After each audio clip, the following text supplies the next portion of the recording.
Time for another airbrush video. That's coming up.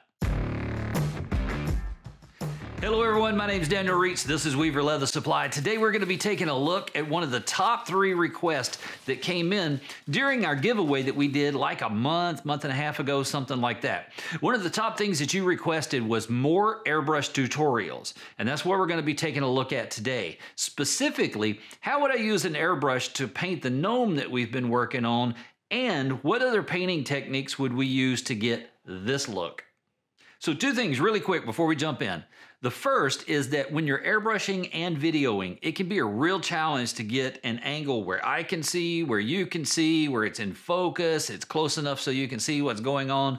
Just know that I'm aware of those challenges. I'm aware that sometimes you can't exactly see what's going on, so I'm gonna talk through it really well.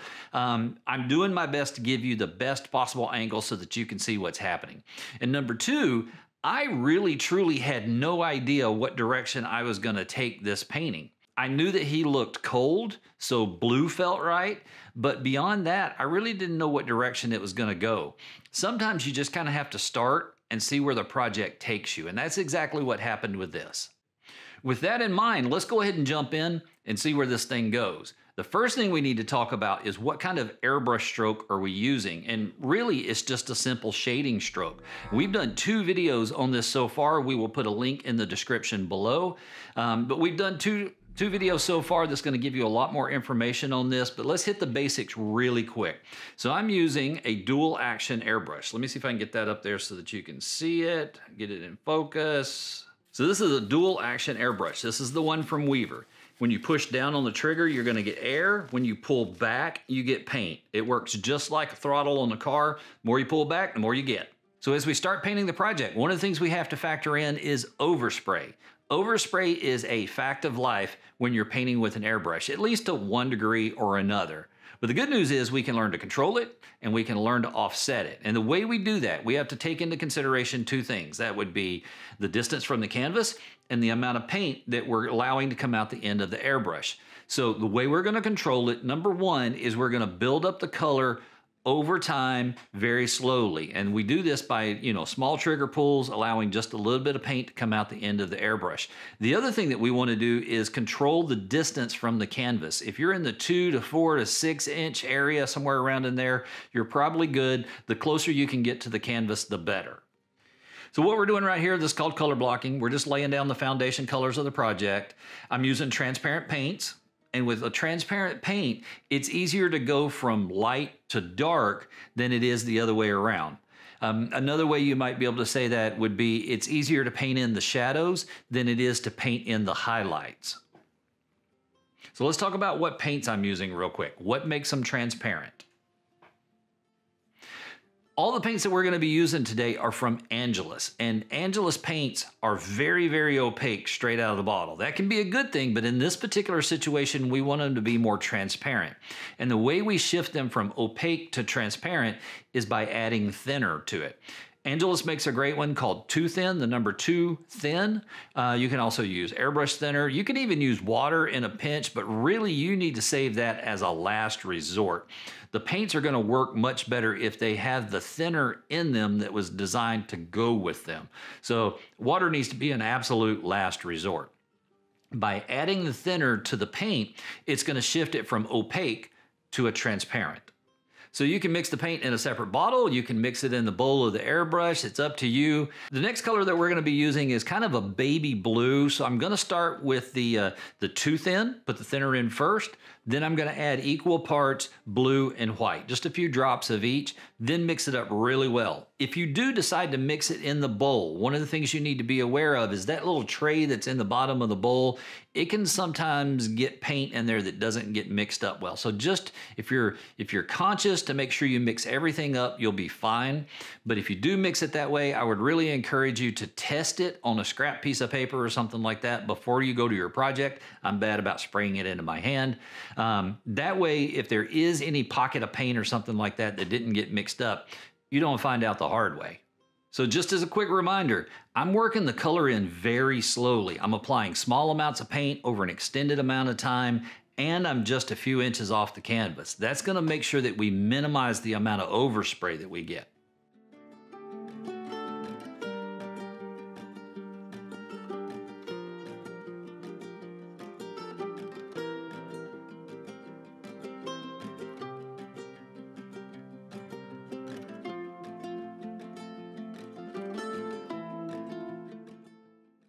Now we can start working on the shadows. And for now, we're just gonna focus on the shadows that have a soft, rounded edge.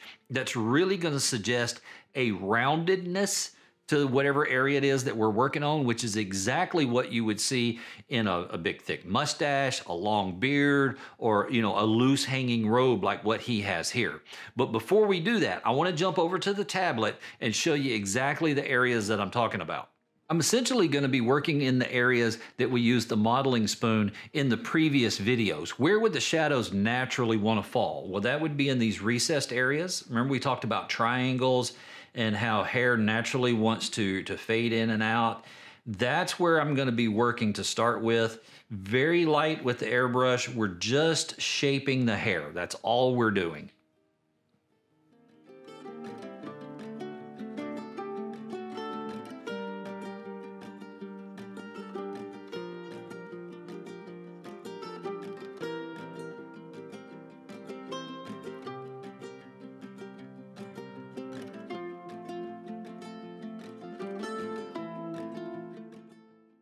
So you remember I told you I was kind of figuring it out as I go. Well, that's exactly what happened with the next step. Off camera, I poured the blue paint out. I was getting ready to switch out colors, and there was some baby blue residue in the bottom of the bowl. And I thought, you know what, if we add some white to that, we could probably use that to create some highlights on the robe. So that's what I did. Let me show you where we did that. Right in through here where the light is naturally going to reflect. That's where I wanted to use it. So anywhere that you think the light would naturally reflect off your project, that's where you want to add the highlights.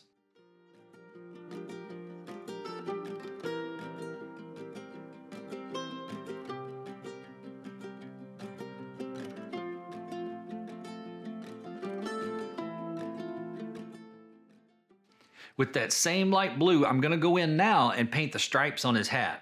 While I'm doing that, notice how the mixture comes out more blue on his hat. It looks white on his robe, and it looks really blue in his beard. It's all about the color that's behind it. That's why transparent paints are so amazing. Once the stripes are added to his hat, I'm going to use that same light blue to go in and start adding some shadows to the white areas. So you might run into a situation where your airbrush doesn't want to work unless you pull the trigger way back. That's usually an indication that you've got something called tip dry. Tip dry is just where a little bit of paint dries on the end of the needle. It's very common, it's very easy to fix. So if you run into that, the first thing you want to check, you can unscrew the end of your airbrush right here and the needle will be sticking out just a little bit. Now it's very sharp, so be careful, but if you unscrew that, typically what I'll do is I'll go in with my fingernails, just pull the paint off the end of the needle and then screw it back on, and that should fix the problem if it's tip dry. If it's not, you might need to clean the airbrush out with some airbrush cleaner. So the next step is I'm going to be working on the walking stick, and to do that I'm going to use Angelus brick, but Angelus brick is way too orange to simulate wood. To shift it to more of a brown, I'm going to be adding in blue. So let's talk about just a second. How did I know to add blue to orange to get brown? Well, sometimes it's just intuition, like blue and yellow make green, that kind of thing. But I want to jump over to the color wheel for just a second. Now, don't bail on me. I'm going to keep this very simple. I know a color wheel intimidates a lot of people. I'm going to show you one thing on it, then we're going to come right back to the project. You're going to find this very useful in the future if you need to know what color to add to get the color that you want. So let's jump over. So the brick color that we're using is going to be kind of right in this range right here. Well, if we want to get it down into this zone here, what color do we add? How do we know what to add, how much of it to add? Well, what you do is you add whatever's opposite it on the color wheel. So if opposite this is going to be in this range here, you can even use a little bit of this, and it's going to shift it more towards the center of the color wheel in here. So if we add blue to it, it's going to pull it this way down into the brown, and that's exactly what I did with the color here. You want to go very, very minimal to start off with. You can always add more, so just start out with a drop.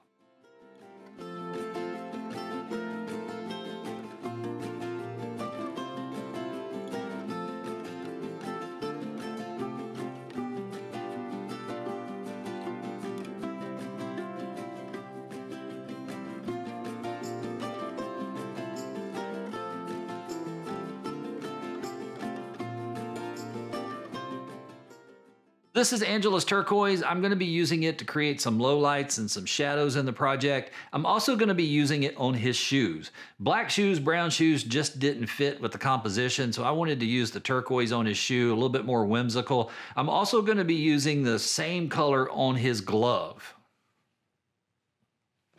So you might have noticed a color theme, and that's all blue. Blue is going to obviously feel the coldest of any of the other colors out there, and that's kind of what we're going for here, a cold atmosphere. And if we continue to use the blues, what we're going to end up with is a monochromatic palette. And one of the reasons I like to use monochromatic palettes with beginners is because it is by far the easiest palette to work with. Choosing colors to match the blue becomes very easy when you're just working with varying shades of blue. So as we jump back into the project, I've still got turquoise in my brush. I'm going to go in and very lightly start working those shadows some more. I want those shadows to really have some color variation in them and not just fade from light to dark. So I'm going to go back in and I'm going to work those shadows with the turquoise.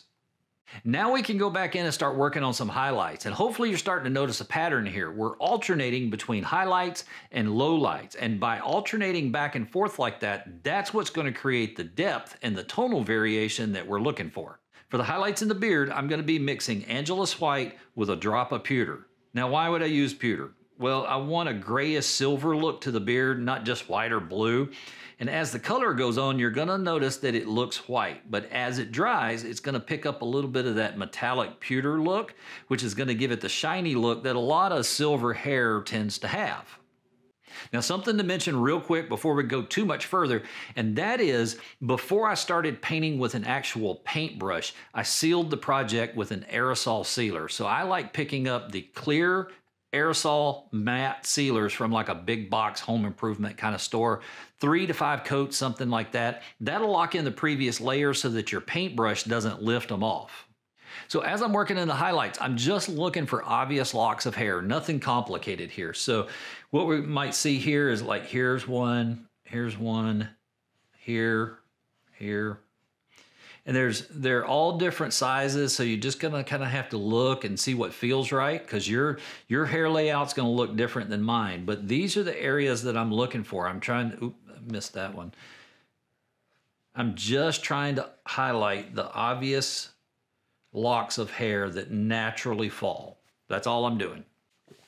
Now we want to add some texture to the fur on his hat, his robe, even the beard. The way we're going to do that is we're going to take a very soft brush, get a little bit of paint on the tip of the bristles, gently blot it off on a piece of paper, and then we want to go in and slowly, gently start stippling that into the areas that we want to develop the texture. And we want to do this slowly. That's key. We want the paint to build up over time, should be very subtle. 2 or 3 touches with the brush is about all you should have to do before you start seeing the pattern start to develop. This is going to break up those color blocks that we put down earlier. Now we're going to go in with Angelus Silver, paint in the areas on his hat that are still open. There's no mixing here, just straight Angelus paint right out of the bottle. You're actually seeing the second layer here. It took 2 coats to get a nice solid coat down on his hat. So while we got some silver in the brush, I thought we might go in and dry brush some silver into the mustache and the beard. Now, if you've never done dry brushing before, it's very simple. Essentially what you're going to do is you're going to take a brush that's on the stiffer side, get a little bit of paint in it, brush most of it out on a scrap piece of paper, and then go in and gently brush across or with the highlights. What you don't want to do is have too much paint in the brush so that that paint settles into the cracks. What you're trying to do is create a color difference between the low spots and the high points, and that's what creates the depth.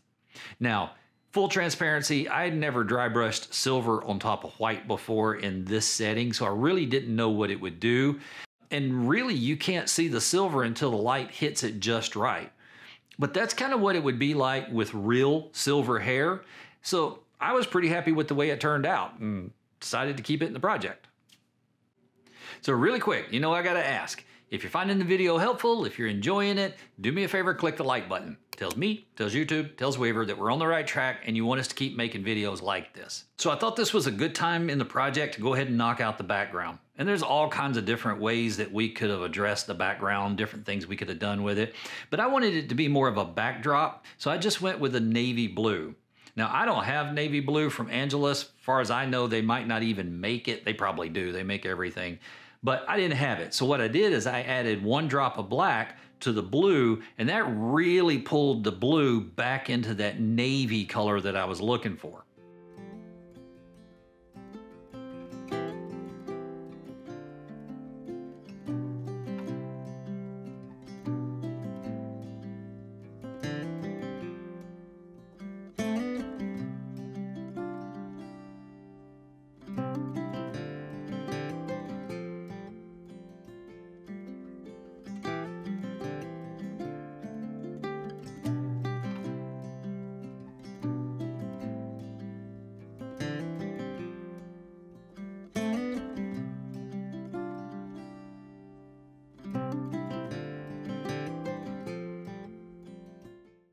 I'm always amazed at how one step in the project can just pull it all together. Now, we're not done with the background, although at the time I didn't know that. Like I said, I'm just kind of winging it and figuring it out as I go.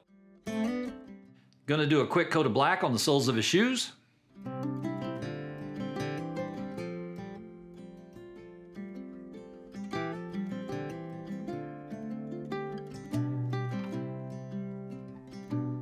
Then back to the turquoise for the patches on his hat.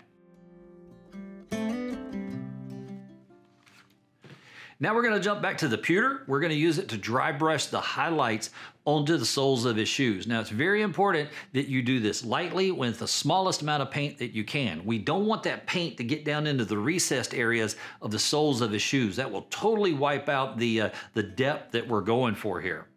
After that, we're going to jump back to that blue that we used to paint the sky, and we're going to very lightly, notice the theme here, very lightly brush that in to create the shadows on his shoes.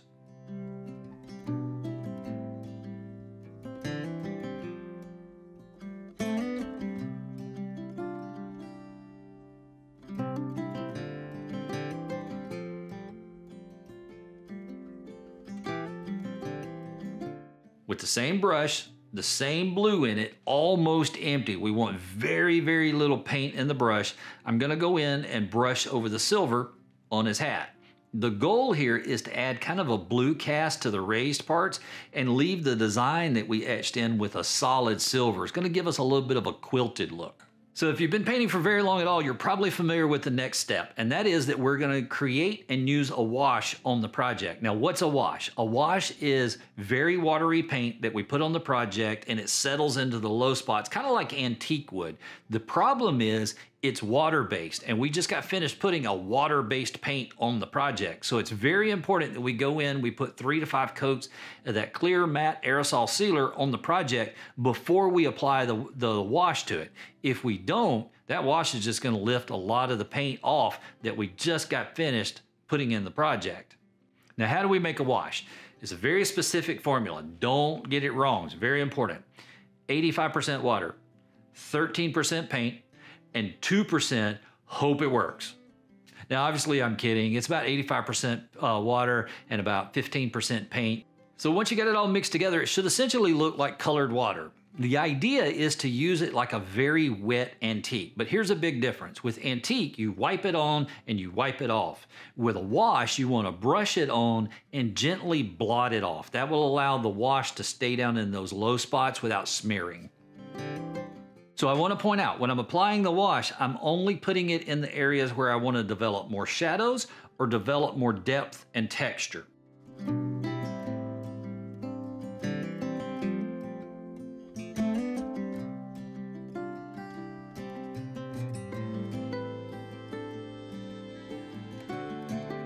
Once we're done with the wash, we can move over to the walking stick, and this one's very easy. I'm just gonna paint in some brown antique. I'm using Phoebe's tan. I'm not even gonna wipe it off. Just let it dry. As long as you don't have any really thick areas or crazy patterns, just leave it there and let it dry. So what if we want to add some antique to the beard without muting all that work that we've done to create the highlights and the depth? Well, what we can do is go in with a paintbrush and paint it into the specific areas that we want the depth to show up, and then very gently and very cautiously wipe it off. I'll show you what I'm talking about. So to do that, I'm just going to mix Angelus Blue into some Phoebe's neutral antique paste.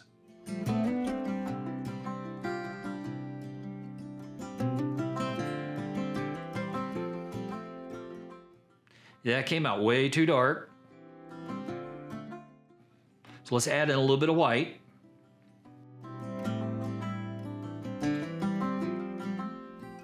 That's gonna work. Now we can start painting it into the beard.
So if this is a spring gnome that hates winter, I say we give him something to be grumpy about, since he's already grumpy anyway, right?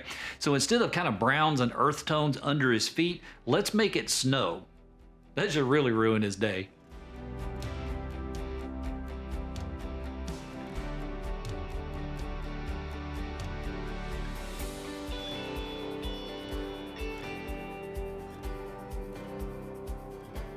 So we did a lot of work adding that texture to the background. So let's take advantage of it.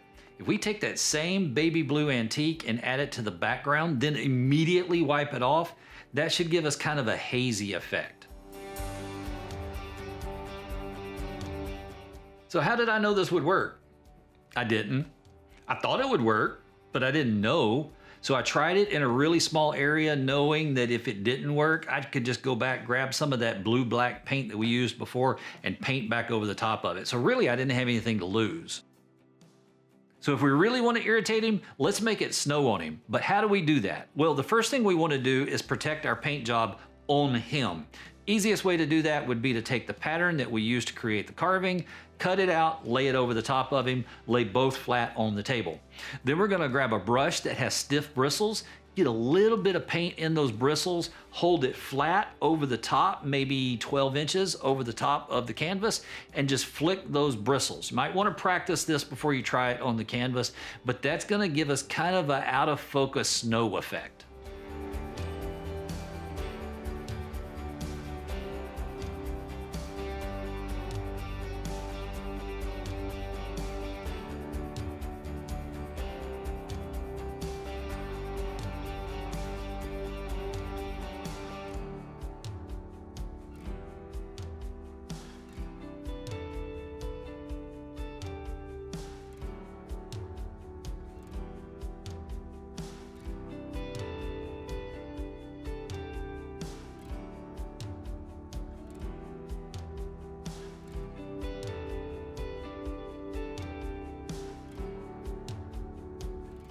So you may have noticed that one little area in the background that didn't get antiqued. If you haven't seen it yet, I'll let you figure out where it's at. But I didn't catch it until I was editing the video. It's a very simple fix. I just went back in, added a little bit of that blue antique to it, and Robert, your father's brother, we're good to go. Let's add a little bit of depth to the snow, more baby blue antique.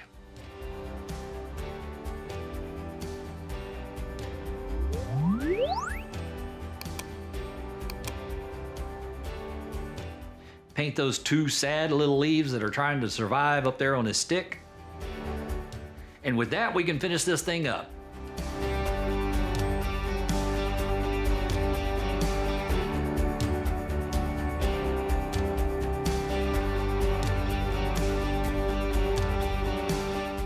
Some white for the stitches on the patches. And that will do it for this video. I will see you next week. In the meantime, go make something amazing.